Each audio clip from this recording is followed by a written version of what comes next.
Reactions of amines हमने करने और इसके अंदर हमारे पास आ जाता है एक रिएक्शन आता है प्रिपरेशन ऑफ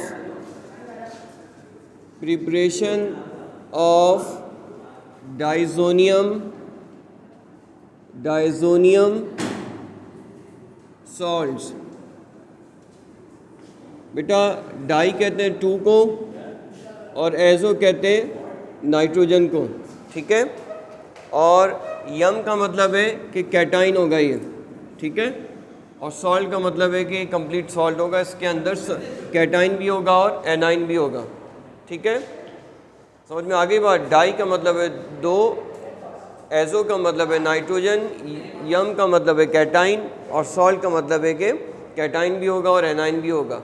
तो ये हम प्राइमरी अमाइन से जो है ना डाइजोनियम सॉल्ट्स बनाते हैं। कैसे बना रहे होते हैं? मिसाल के तौर पर ये हमारे पास है RNH2, इसको हम नाइट्रस एसिड से रिएक्ट कराते हैं और HCl से रिएक्ट कराते हैं। अच्छा, ये एक सेट ऑफ रिएक्शन है। ये जो रिएक्शन अभी लिखने जा रहे हैं अगेन एक समरी है, ठीक है। ये कई सारे रिएक्शंस का ये समरी आती है। अब इसके बाद क्या बनेगा? RN ट्रिपल बॉन्ड N और Cl, ठीक है। ये कैटाइन होता है इसलिए कि ये क्या है, 4 बॉन्ड बना रहा है नाइट्रोजन की नॉर्मल वैलेंसी क्या है 3, लेकिन ये वाला चूँकि 4 बॉन्ड बना रहे तो ये कैटाइन हो जाता है और ये क्लोराइड एनाइन होता है, ठीक है। बच्चे बाद औक़ात ही कह रहे होते हैं कि ये क्यों क्लोराइड इधर लिखा है। मसला उसकी वजह ये है कि फार्मूला लिखने के लिए यूँ तो लिख नहीं सकते, तो इसको अवॉइड करने के लिए क्या करते हैं कि ये क्लोराइड को इधर लिख देते हैं, तो ये बन जाता है हमारे पास डाइजोनियम क्लोराइड। और बैलेंस करने के लिए वाटर कितना आ जाएगा? 2 वाटर आ जाएगा, ठीक है। ये एक लो टेम्परेचर का रिएक्शन है, मेरे ख्याल से कोई 0 से लेकर 5 डिग्री सेंटीग्रेड तक के ऊपर ये रिएक्शन कैरी आउट किया जाता है। और ये रिएक्शन एरोमेटिक अमाइंस के साथ ज़्यादा अच्छा हो जाता है। एरोमेटिक अमाइंस जो है ना इसके अंदर ज़्यादा स्टेबल होते हैं। जैसे हम मिसाल के तौर पर एनिलीन ले लें,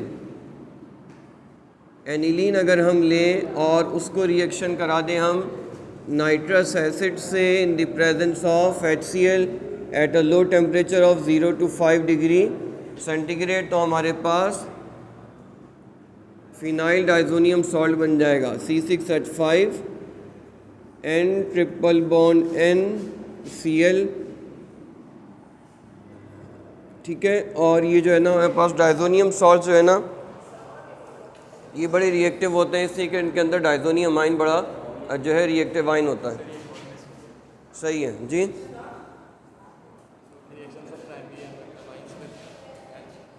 अच्छा, ठीक है। इसके अलावा देखें हमारे पास एक रिएक्शन है, reaction of primary amine with aldehyde and ketone. ये रिएक्शन हमने चैप्टर नंबर 14 में जाके डिटेल में पढ़ना है। ये बड़ा आसान सा रिएक्शन है। Reactions of primary amines with aldehydes and ketones. देखिए इसके अंदर हम कोई भी एग्जांपल ले लेते हैं एल्डिहाइड की। मिसाल के तौर पर हम एग्जांपल ले लेते हैं CH3C डबल बॉन्ड OH, ठीक है। और इसको रिएक्शन हम करा देते हैं प्राइमरी अमाइन से। कोई सा भी प्राइमरी अमाइन ले लें। मिसाल के तौर पर हमने ले लिया CH3NH2। तो ये बड़े आसान से रिएक्शन है, इनको हम बड़ी डिटेल में, प्लीज़ बेटा सुन लो, गौर से इधर आके बैठ जाओ।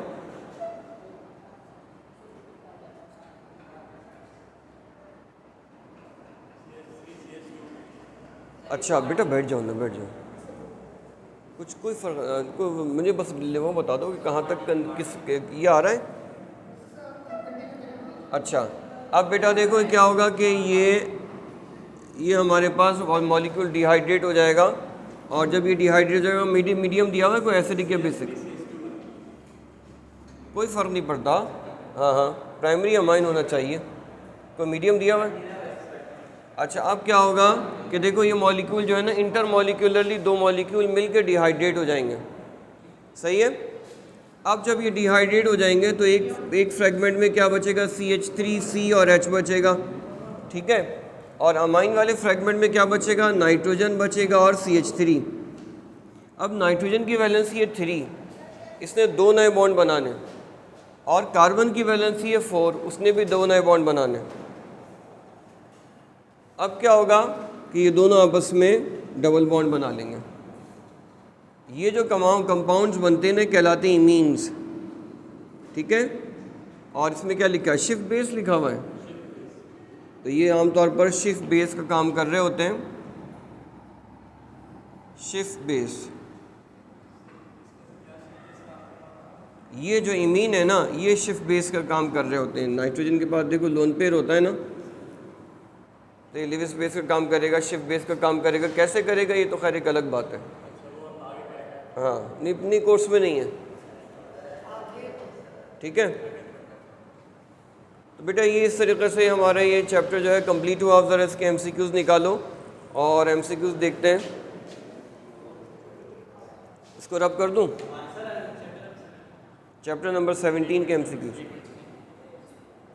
ये बात सुनो, उस कॉर्नर तक आएगा? अच्छा चलो ठीक है। अब जो है ना, अब हम इसके एमसीक्यूज़ स्टार्ट करते हैं। और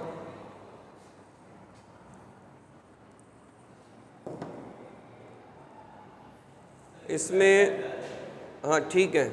अब बेटा देखो एमसीक्यूज़ करते हैं।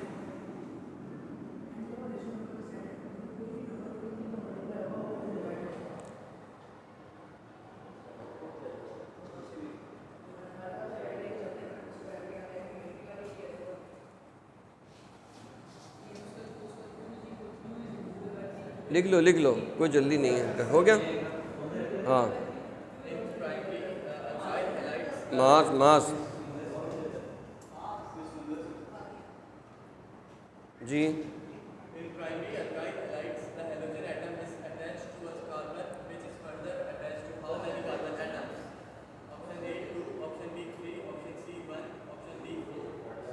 जी, तो प्राइमरी अल्काइल हैलाइड में जो अल्फ़ा कार्बन है, कितनी कार्बन से डायरेक्टली अटैच होगी? एक कार्बन से अटैच होगी ना प्राइमरी में। अल्फ़ा कार्बन अगर एक कार्बन से अटैच होती है तो प्राइमरी होती है, 2 से अटैच हो जाए तो सेकेंडरी। और अल्फ़ा कार्बन अगर 3 कार्बन से डायरेक्टली अटैच हो तो टर्शरी। तो इसको अल्फ़ा कार्बन 1 कार्बन से अटैच होगी तो ये प्राइमरी होगा। सही है। और आगे पढ़ो।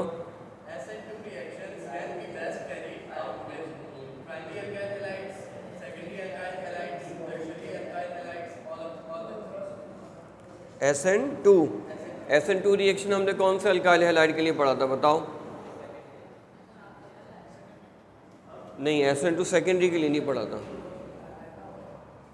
इनफैक्ट हमने सेकेंडरी तो पढ़ा ही नहीं था, हमने प्राइमरी और टर्शरी पढ़ा था। चेक करो, सलमान याद आ रहा है? SN2 रिएक्शन जो है ना वो कौन से अल्काइल हैलाइड में होगा?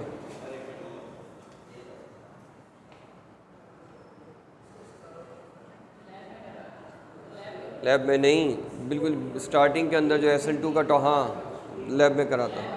हाँ, SN2 रिएक्शन होता है प्राइमरी अल्काइल हैलाइड में। प्राइमरी अल्काइल हैलाइड में SN2 होता है और टर्शरी के अंदर SN1 होता है। ठीक है, चलो MCQ नंबर 3। बात रुक जाओ ज़रा, बात सुनो। मास पीछे चले आप दोनों, अगर तुमने नहीं करना ना पीछे जाओ, शाबाश। हाँ ठीक है, अब जाओ पीछे जाओ।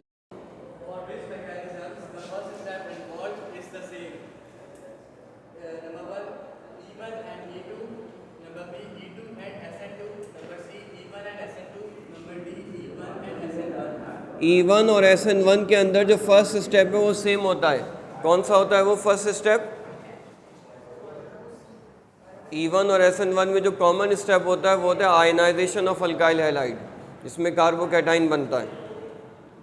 चलो भाई नंबर 4 पढ़ो।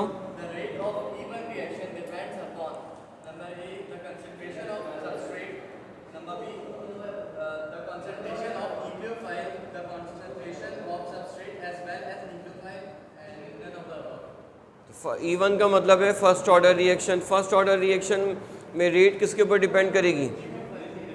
सिर्फ और सिर्फ सबस्ट्रेट पर डिपेंड करेगी। जो हमने E1 का E1 का जो हमने रेट लिखी थी और जो हमने SN1 की रेट लिखी थी, उन दोनों के अंदर सिर्फ और सिर्फ सबस्ट्रेट यानी अल्काइल हैलाइड आ रहा था। सबस्ट्रेट का मतलब अल्काइल हैलाइड। ठीक है, चलो और आगे चलो।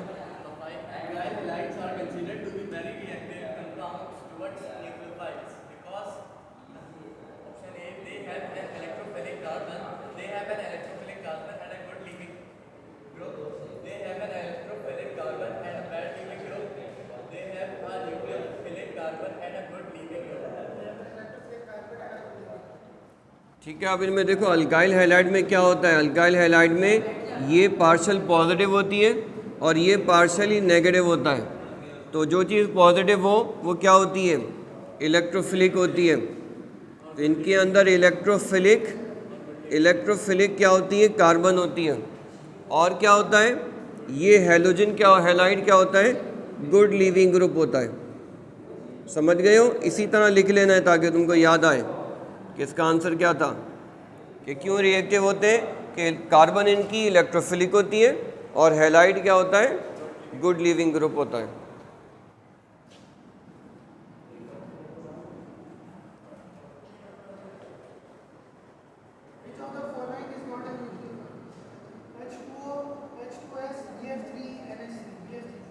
BF3 न्यूक्लियोफाइल नहीं है, बताओ क्यों नहीं है? इसलिए कि BF3 क्या है, it is not a nucleophile.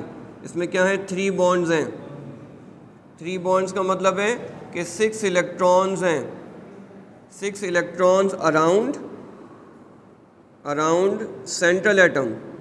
Central atom के अराउंड में 6 इलेक्ट्रॉन्स आ रहे हैं, और 6 इलेक्ट्रॉन्स आने का मतलब है कि ये इलेक्ट्रॉन डेफिशिएंट है। और जो भी चीज़ इलेक्ट्रॉन डेफिशिएंट होगी वो न्यूक्लियोफाइल कैसे हो सकती है? न्यूक्लियोफाइल तो ऐसा होता है ना, ठीक है। न्यूक्लियोफाइल कैसा होगा, या तो नेगेटिवली चार्ज होगा या फिर लोन पेयर होगा। ये 2 चीज़ें तो लाजमी है ना।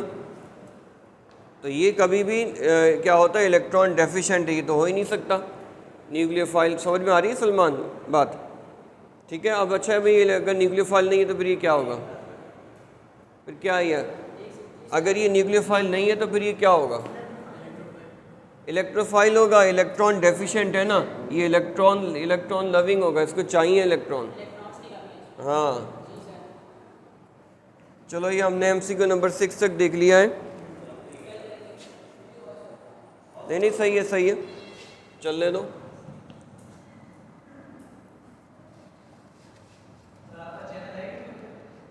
है ना, बॉन्ड टीचर है ना।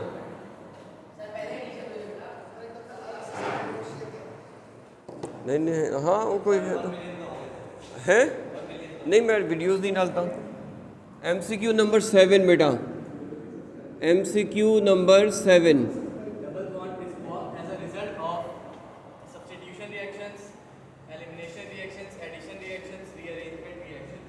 डबल बॉन्ड कब बनता है बताओ? इसी चैप्टर में डबल बॉन्ड बनते हुए देखा है। कौन से रिएक्शन में डबल बॉन्ड बनता है? एज अ टॉपिक पढ़ा है हमने। एलिमिनेशन रिएक्शन में डबल बॉन्ड बनता है, ठीक है। एलिमिनेशन रिएक्शन के अंदर डबल बॉन्ड बनते हैं। इनका ऑपोजिट होता है एडिशन रिएक्शन। एडिशन रिएक्शन में डबल बॉन्ड टूटता है। सही है, ये हो गया MCQ नंबर 7। अब आ जाओ MCQ नंबर 8 पढ़ो ज़रा। Which of the following alkyl halides cannot be formed by direct reaction of alkenes with halogen? Number A, RBR। Alkyl iodide जो है ना, वो आमतौर पर डायरेक्ट रिएक्शन से नहीं बनते, इनडायरेक्टली प्रिपेयर किए जाते हैं, ठीक है। Grignard's reagent gives alkane with water, ethylamine, ethanol, all of these। अच्छा, ग्रिग्नार्ड रिएजेंट ना इन सब के साथ जो है क्या देगा, इन सब के साथ अल्केन देगा। इसका आंसर है ऑल ऑफ दीज। लेकिन ये रिएक्शन आपकी बुक में थे, अब निकाल लिए, लेकिन ये कर लेते हैं ज़रा। कौन कौन सा रिएक्शन है ग्रिग्नार्ड रिएजेंट विद? अब देखो इसको करते हैं, 1 बाय 1 करते हैं। RMGX का रिएक्शन वाटर के साथ दिया हुआ है, वो तो हो जाएगा। उसके बाद है अमाइन, इथाइल अमाइन। देखो ये पार्शियल नेगेटिव और ये पार्शियल पॉजिटिव, इसको रिएक्शन कराते हैं अमाइन से, इथाइल अमाइन से।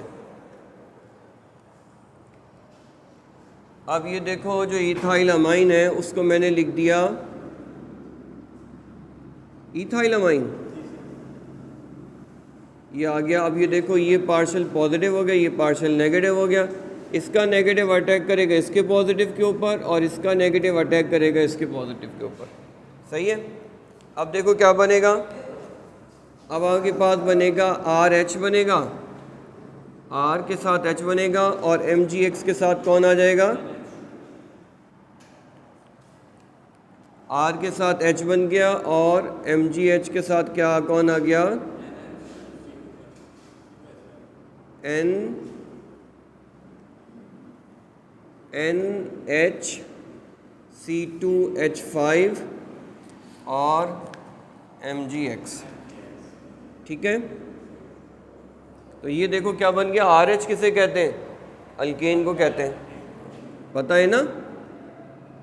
RH क्या होता है, अल्केन, इथेनॉल।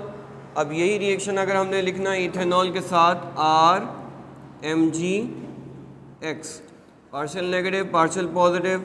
इथाइल अल्कोहल को हम लिख देते हैं, इथाइल अल्कोहल को लिखेंगे HOC2H5। ठीक है, अब ये पार्शियल पॉजिटिव और ये पार्शियल नेगेटिव। अब इसका नेगेटिव अटैक करेगा इसके पॉजिटिव के ऊपर और इसका नेगेटिव अटैक करेगा इसके पॉजिटिव के ऊपर। क्या बनेगा, हमारे पास एक जगह बनेगा RH और दूसरी जगह बनेगा MgX। RH यानी अल्केन बन गया और MgX के साथ कौन आएगा, OC2H5। ठीक है, तुम्हारे पास क्या बन गया, अल्केन। तो इस तरीके से जो है ना हमारे पास अमाइंस के साथ भी ग्रिग्नार्डिएशन अल्केन देता है, अल्कोहल के साथ भी अल्केन देता है और जो है वाटर के साथ भी हमें अल्केन दे रहा होता है। और कितने रह गए MCQs?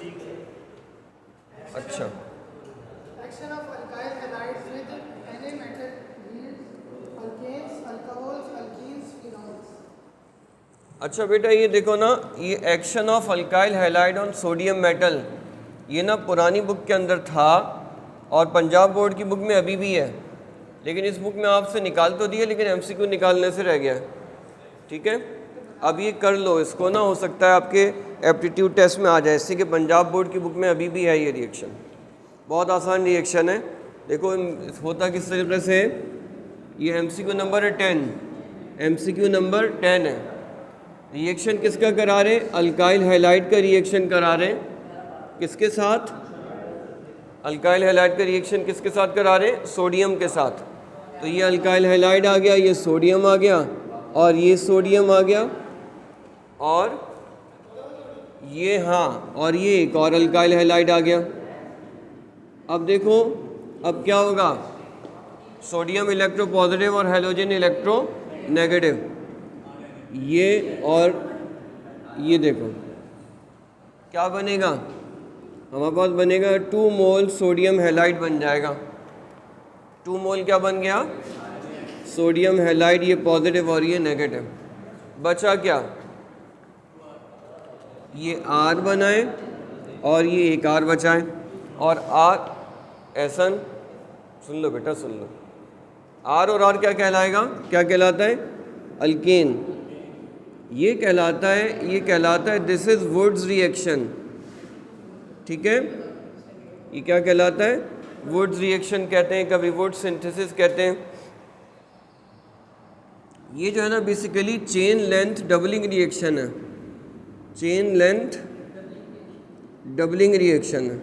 यानी एक ऐसा रिएक्शन है कि जिसके अंदर चेन लेंथ डबल हो जाती है। आप जितनी चेन लेंथ आपकी अल्काइल हैलाइड में होगी ना, अल्केन आपको उससे डबल चेन लेंथ का मिलेगा। ठीक है, तो ऐसी चीज़ें सिंथेटिकली बड़ी इंपॉर्टेंट होती हैं, इनका बड़ा फ़ायदा होता है, इसलिए कि इनका एक पर्पस यूज़ है ना कि ये क्या करती हैं, चेन लेंथ को डबल कर देती हैं। Alkyl halides react with excess of ammonia to give 1 degree amine, 2 degree amine, 3 degree amine.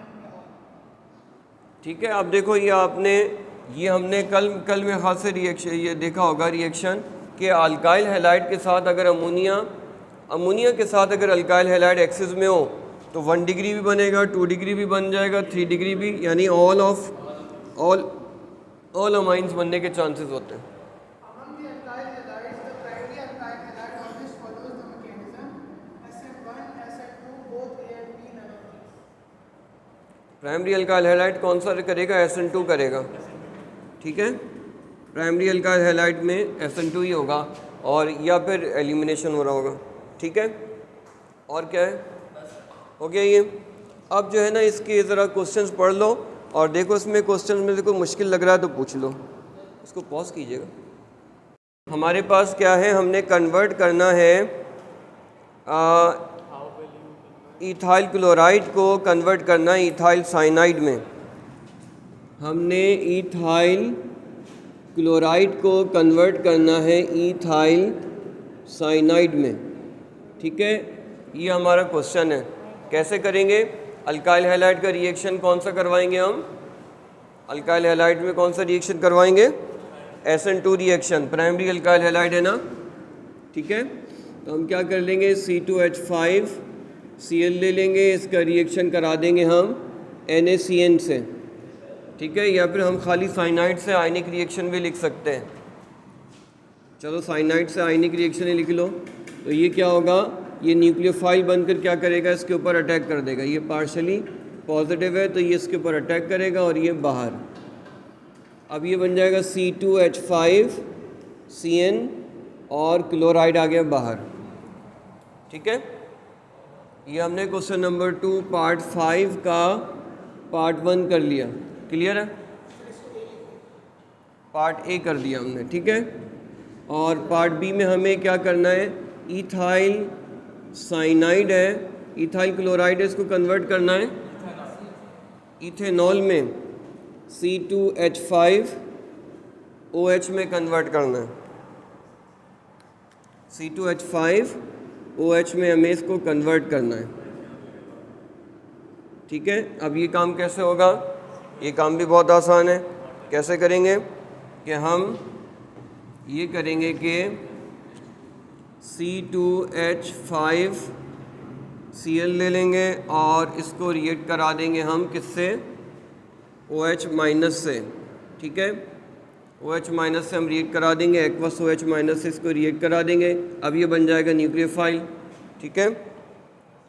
ये है पार्शियल नेगेटिव और ये है हमारे पास पार्शियल पॉजिटिव। तो क्या होगा कि ये नेगेटिव अटैक करेगा इस पॉजिटिव के ऊपर और ये नेगेटिव बाहर। क्या बनेगा? बनेगा हमारे पास C2H5 के साथ अब कौन आ गया? C2H5 के साथ अब आ गया OH और क्लोराइड जो है वो चला गया बाहर, ठीक है।